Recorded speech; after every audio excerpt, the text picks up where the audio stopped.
É. Boa tarde a todos. Sejam bem-vindos aos céus, na Escola de Paz, nessa tarde abençoada. E que possamos nos concentrar hoje para todas essas informações maravilhosas. E quem está aqui pela primeira vez, a nossa palestra vai ser aqui no salão.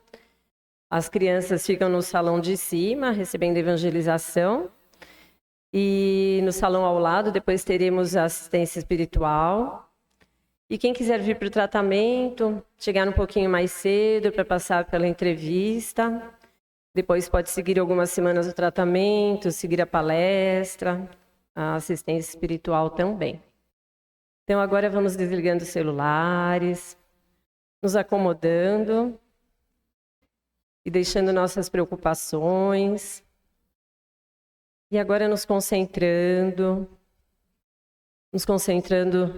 na figura de Jesus, sentindo toda a sua presença, a presença da espiritualidade maior, que veio aqui nessa casa, já desde a manhã, iluminando o ambiente, com boas energias, para nos receber.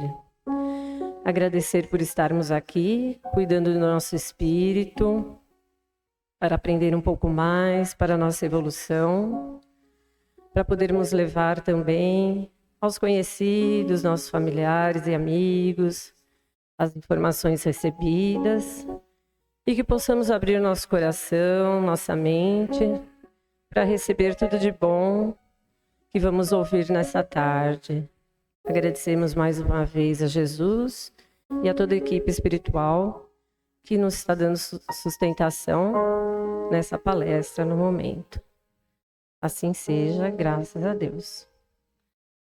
E hoje nós vamos receber Antonieta Domini com o tema bullying, e o enfoque é só a educação no lar freará esse mal.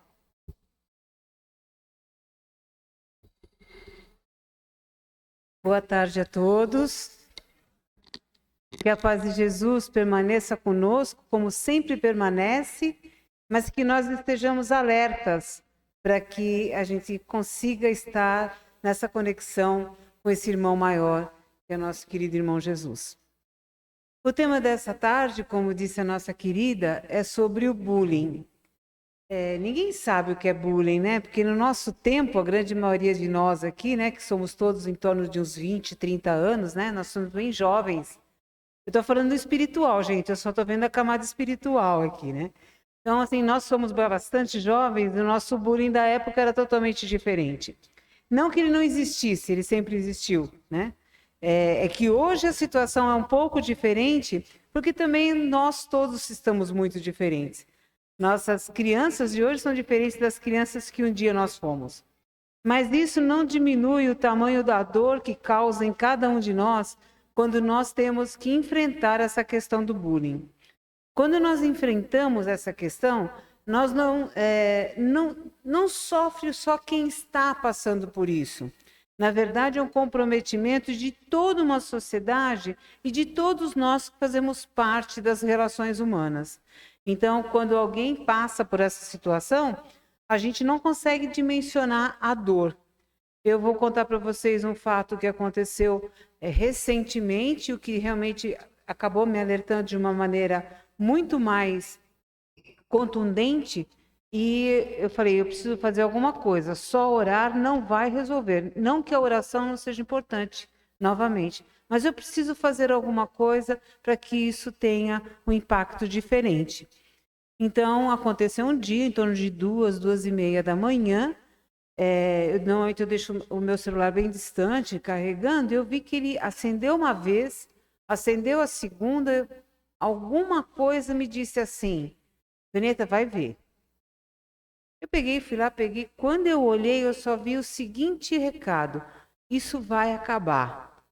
Naquele momento, isso vai acabar, acabou meu sono, na verdade. Eu falei, não, peraí, essa menina passou recentemente, eu vi que ela não estava bem, falei com os pais no momento não se deram conta do que estava acontecendo, ela já tem um quadro bastante delicado, E aí, nesse quadro, o que aconteceu? Eu falei, não vai dar, ela não vai me responder. E realmente ela não respondia. Liguei para o pai. Liguei primeiro para a mãe não atendeu o telefone. Aí eu liguei para o pai. Falei, fulano, você está alerta? Ele disse, por quê? O que aconteceu? Eu falei, não, eu estou perguntando, cadê sua esposa? Ele falou, ela dormiu, tomou um remédio, porque a nossa filha não estava bem, era mais de meia-noite, ela tomou um remedinho. Eu falei, pois é, então vai no quarto dela agora. Quando ele chegou no quarto, ela já tinha cortado uma boa parte da tela. Eles moram no 18º andar de um prédio. Bom, eu não preciso dizer que eu não dormi mais aquela noite. O que eu fiz? 7 horas da manhã eu estava na porta do colégio. Queria falar com a diretora, porque eu sabia que tinha algo em relação à escola em si, tinha acontecido uma situação. E realmente aconteceu uma situação. Ela, muito jovem, na adolescência, se interessou por um garoto, e o garoto foi se esquivando dela, não queria, tal. Até ele se esquivar, e ela tem interesse, ele se esquivar, até aí é uma situação normal. Porém, essa garota, ela faz uso de medicamento psicotrópico, e os medicamentos psicotrópicos, eles acabam fazendo com que a pessoa tenha um pouco mais de ganho de peso, muitas vezes, e a pessoa tem muito enjoo. Então, todos os dias de manhã, ao chegar na escola, às vezes ela tinha, né, enjoos, ela pegava o cestinho e lá ela acabava, né, fazendo uso do cesto quando ela se sentia mal. O menino disse para ela que não ia ficar com ela e que ela estava muito gorda e que provavelmente ela devia estar grávida. Isso foi suficiente para ela cortar a tela da casa dela para tentar pular. Então, isso é uma situação bastante séria, porque alguns anos atrás você ouvia falar de cada 100 crianças, uma podia chegar ao suicídio. Hoje nós temos um percentual de cada 100 crianças, 7 pode chegar ao suicídio.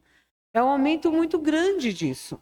E a gente não se dá conta de que a história dessa situação, por trás, tem muitos acontecimentos. E a minha chegada na escola nesse dia era para que a escola tomasse atento que o que estava acontecendo era dentro da escola. O bullying era ali. E era uma coisa declarada entre eles. E eles falaram, mas a gente não pode fazer nada. Pode sim, porque provavelmente os grupinhos fazem movimentação. Nós sabemos disso. Quando você vai numa festa, que às vezes você tem uma treta com alguém da família, fica sempre aquele grupinho de um lado e o grupinho do outro. Tem algo que está dissonante. E se tem algo dissonante que a gente percebe, na escola também se percebe. E os garotos envolvidos com isso também têm a sua responsabilidade. Né? Então, vamos lá. O fato da garota chegar ao ponto de querer pensar no suicídio ou até ir às vias, né, de executar isso, o que acontece? Quem está envolvido nisso? Vamos por etapa? Ela, porque não busca, de certa forma, uma ajuda e não se abre para isso. Não se abre para a busca disso. Ela tem uma parcela de escolhas. Ela podia dizer assim, em vez de eu tentar cortar a tela, eu vou buscar ajuda. Ela podia buscar ajuda no próprio processo terapêutico, podia buscar ajuda com a mãe, né? Podia buscar ajuda na própria escola, e não houve essa busca de ajuda. Então, a parcela dela, a gente também não vai isentar, não é? A escola enxergou isso? Não, não enxergou. E pior ainda, e os pais que não enxergaram? E os pais que não perceberam? E os pais que não estão atentos que, apesar da pessoa ter uma dificuldade, ela está com alguma crise. Que crise é essa? Nós conhecemos os nossos filhos. Quando eles chegam da escola, que se trancam no quarto, tem alguma coisa. Seu marido chegou mal-humorado um dia, chegou o segundo dia mal-humorado, a sua esposa chegou estressada da escola, do trabalho, algo está destoando. Nós que somos a família do próximo, o que a gente precisa fazer? Tentar abrir um processo para diálogo.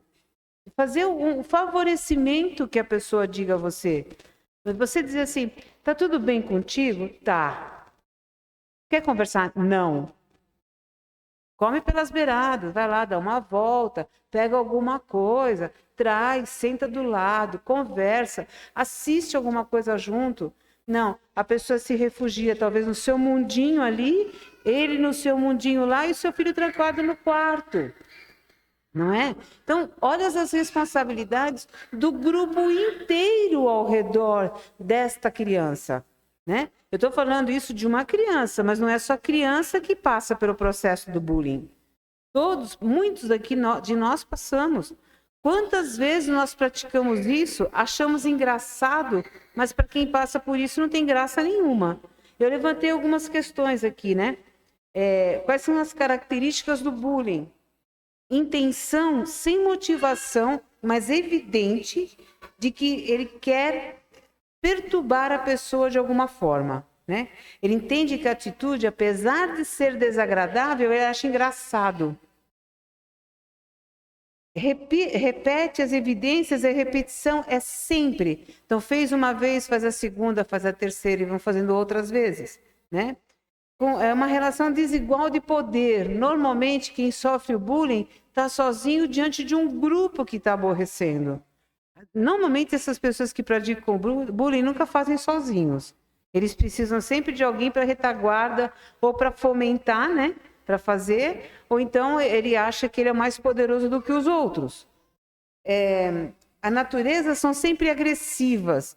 Quais as formas agressivas? Nós não temos uma palavra em português que define o que é bullying, mas, na verdade, o bullying é um conjunto de características que levam a esse nome tão inglesmente importado, né? Então, ele diz assim, o bullying ele pode ser em forma de ameaças, me dá um dinheiro aí, senão você vai apanhar. Isso acontece muito. Me dá o seu lanche. Tá? Dá aqui essa sua caneta. Então, eles começam a se apoderar de coisas que são da outra pessoa. Muitas vezes, pais, isso é uma atenção para os pais, às vezes eles têm rastreador no telefone do filho. O filho chega na escola, mas ele não entra. Ele não entra na sala de aula. E os pais só vão perceber isso quando a escola chama para dizer que ele está com excesso de faltas. Por que ele está com faltas? Porque ele não quer entrar na escola. Ele não entra na escola porque aquele amigo está lá, o que vai perturbar, o que vai querer alguma coisa dele, o que vai bater nele, o que vai beliscar, o que vai empurrar, né? O que vai tirar. Esses dias eu tenho uma mãe que falou assim para mim que já é o terceiro tênis que o filho perde. Falei, como perde? Ninguém perde um tênis assim. Por quê? Um menino da escola está arrancando o tênis dele, ele disse que perdeu. Um dia porque ele foi assaltado, um dia porque ele perdeu, outro dia porque sujou, ele não quis limpar. Na verdade, ele já está com o terceiro tênis. É alguém que está tirando, e realmente estavam tirando o tênis do menino, né?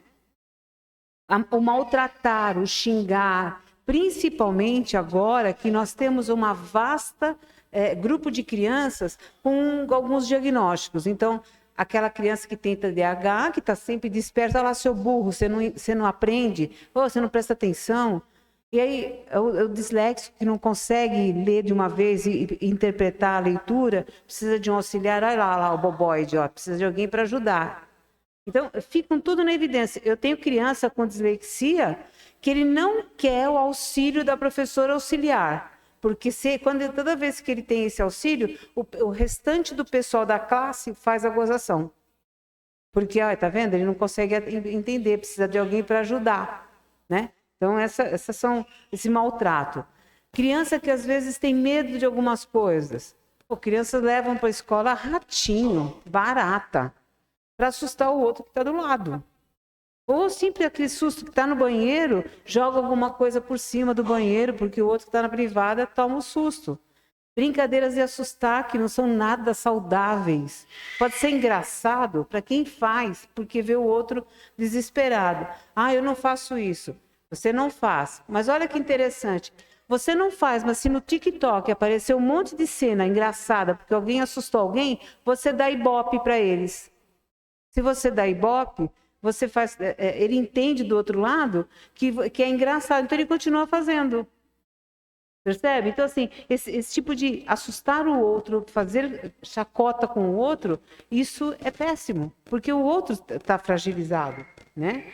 Opressão, oprimir a pessoa em determinadas situações. Então, quando você pega essa palavra, ela tem um contexto tão gigante e uma corresponsabilidade tão grande que a gente acha assim, eu não faço isso, mas você não faz. E quando você vê fazer, você dá risada ou você interfere?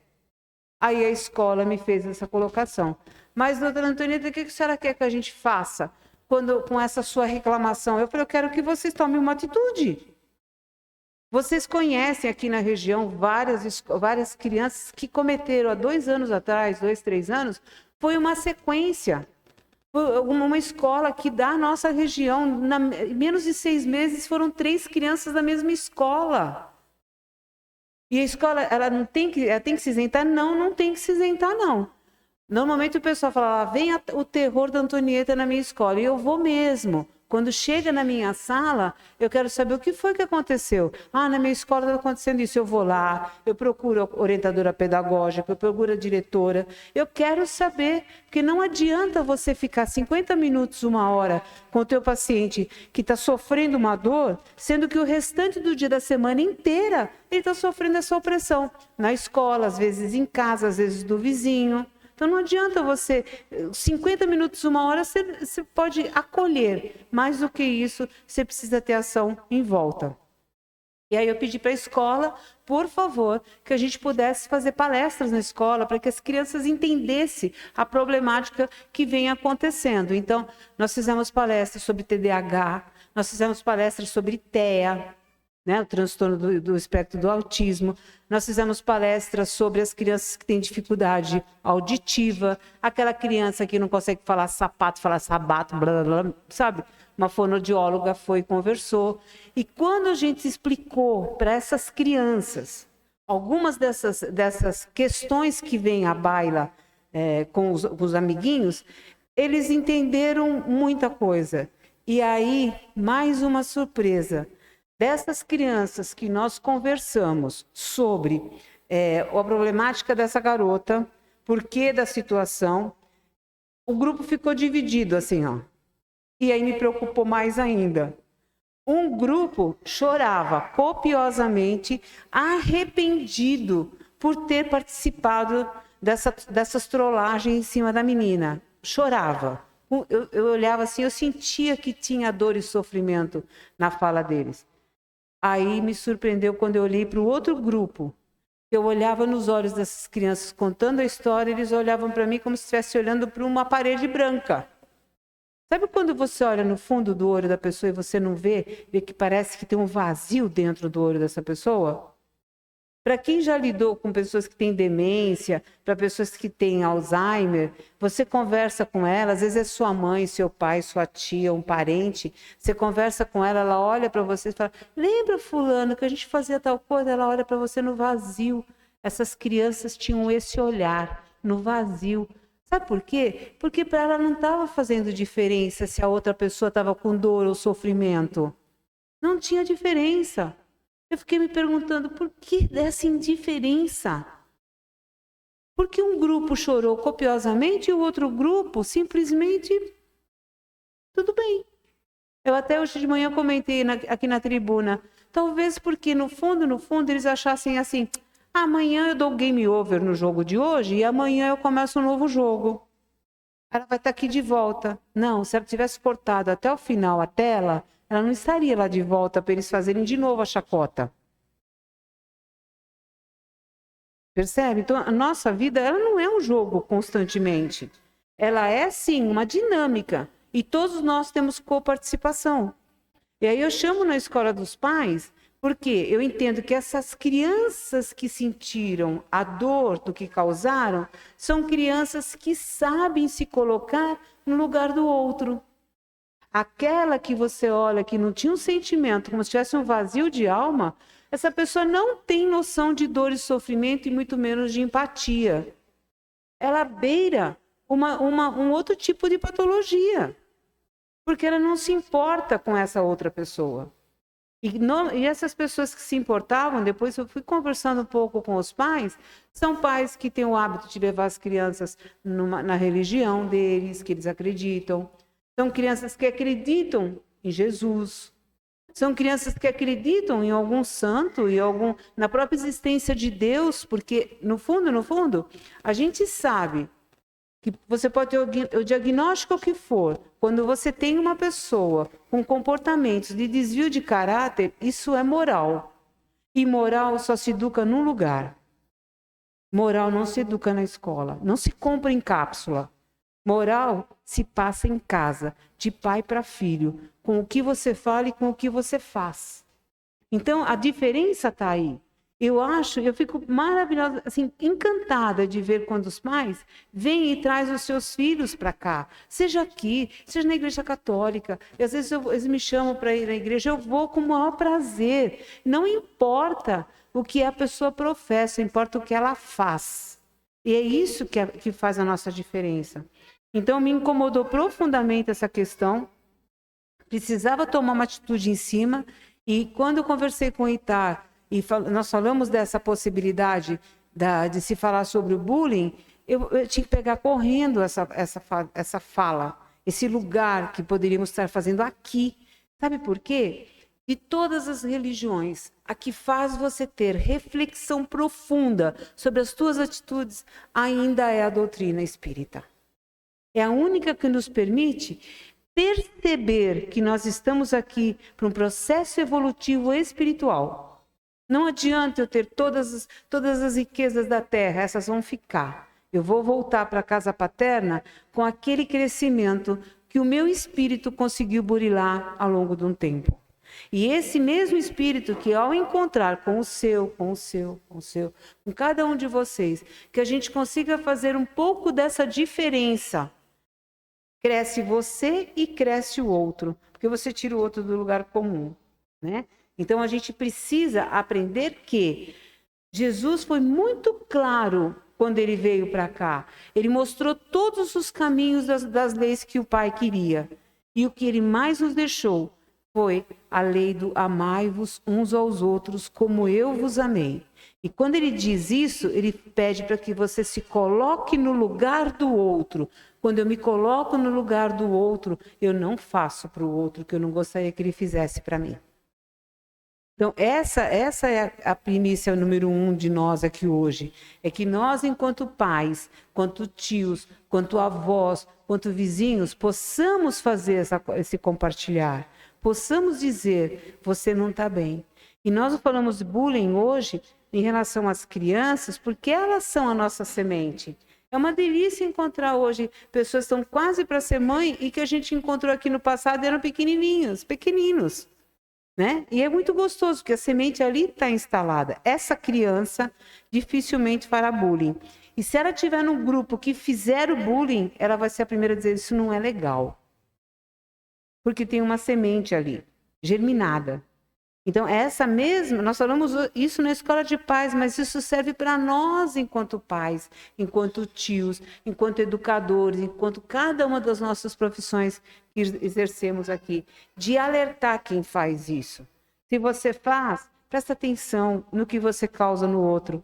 E nós aqui, estamos no momento, num país extremamente miscigenado, onde nós temos uma diversidade gigante de raças. E nós sabemos o que fizemos, se não agora, em outras vidas, o que nós fizemos com muitos dos nossos irmãos que a gente encontra aqui agora. Porque se você parar para pensar, quem são os verdadeiros brasileiros? Estão ali, encurralados em pequenas aldeias. Eles são os verdadeiros brasileiros. Os outros, todos nós aqui, somos forasteiros. Todos nós somos imigrantes de uma forma ou de outra. Não é? Então, e quantas vezes nós somos extremamente cruéis com os nossos irmãozinhos, seja os nossos irmãozinhos nordestinos, seja os nossos irmãozinhos da África que são aqui, principalmente aqueles que têm algumas diferenças físicas, que, aliás, é o que mais mexe com as questões do bullying. Não é? Porque é o que mais mexe. E se nós pegarmos todos nós, de diferentes raças que estamos aqui, e ficarmos numa parede, jogarmos um holoforte, nossa sombra é igual. Se a nossa sombra é igual, o nosso espírito também é igual. E a gente precisa aprender a olhar com esses olhos, da igualdade. E a diferença que eu tenho é fora. Essa diferença que eu tenho fora, ela vai embora. Ela vai se diluir. De ao pó viesses, ao pó voltarás. E a gente sabe que só temos um caminho para lapidar a nossa moral. É a gente buscar os ensinamentos de Jesus. E outra coisa que nós somos assim, agraciados. Nós estamos numa casa que a todo momento ela está aberta de segunda a segunda, com tarefeiros incansáveis, que chegam aqui, estão sempre prontos para te ouvir, não é? E para te orientar. Quantos de nós nos encontramos em outras tarefas por aí? Ah, eu não tenho nada para fazer, eu não sei fazer nada. Sabe sim, ninguém é inútil. Ninguém.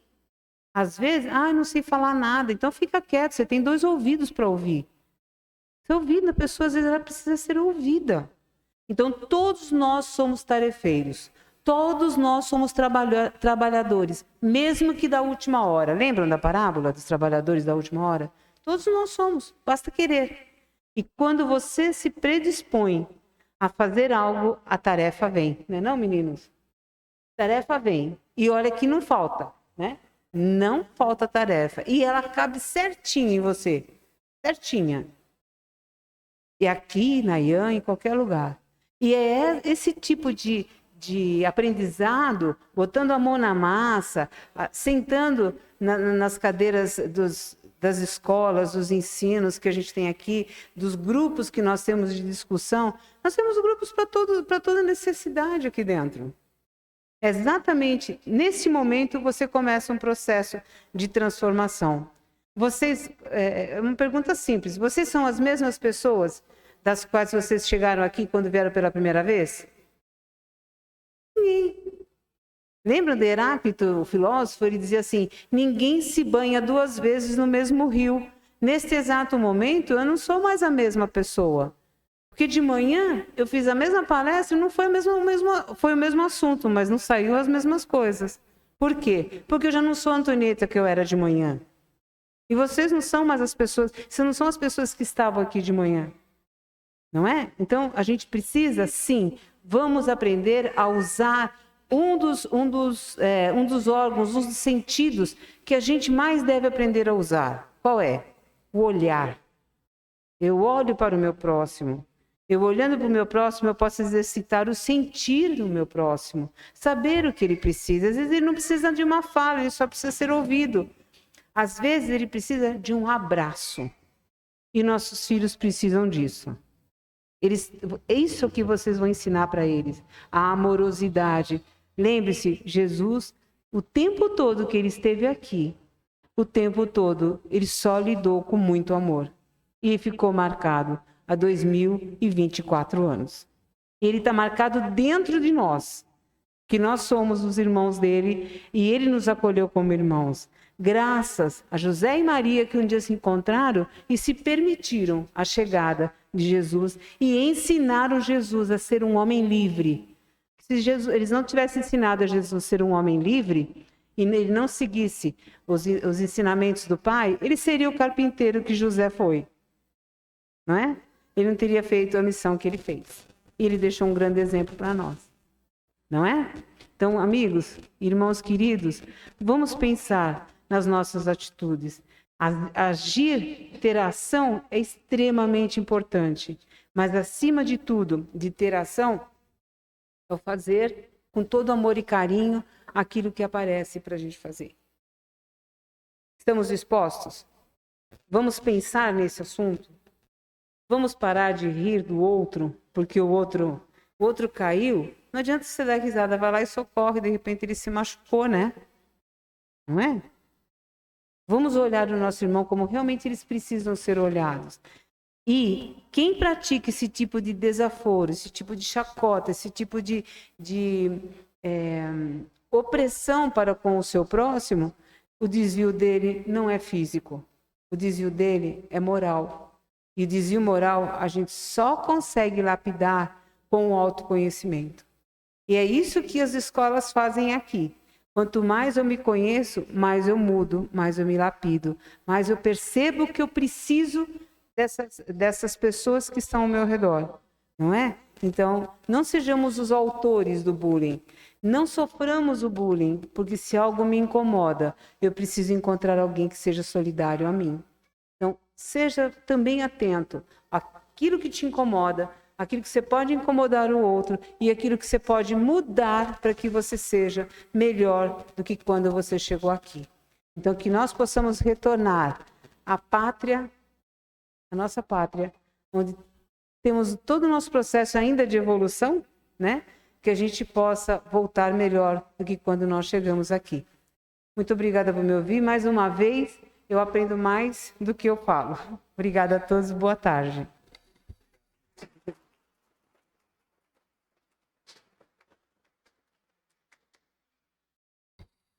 Muito obrigada, Antonieta. Palestra maravilhosa. Acredito que para todos foi um alerta muito grande, né?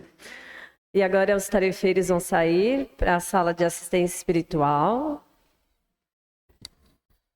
E nós vamos dando continuidade com a nossa prece final. Vamos nos relaxando novamente e agradecendo ao Pai, ao nosso Mestre amado, por esse momento que tivemos de tanta informação maravilhosa, tanta reflexão para o nosso coração de pais, tios ou avós, uma reflexão para observarmos as nossas crianças, dialogarmos e, assim como Jesus, dar muito amor, muito suporte e pensar sempre na espiritualidade próxima de nós, nos ajudando, nos auxiliando, que possamos ser observador de todas as pessoas, de todas as situações, para percebermos onde podemos ajudar, onde podemos auxiliar. E tem uma frase que diz: eu falei da boca para fora, mas ela ouviu do coração para dentro. Então nós precisamos muito cuidado com as nossas colocações também para com o próximo. Que possamos estar atentos, possamos sempre refletir no que aprendemos hoje, passar para os nossos amigos, familiares. E agradecidos que estamos, vamos aguardar a nossa assistência. Que assim seja, graças a Deus.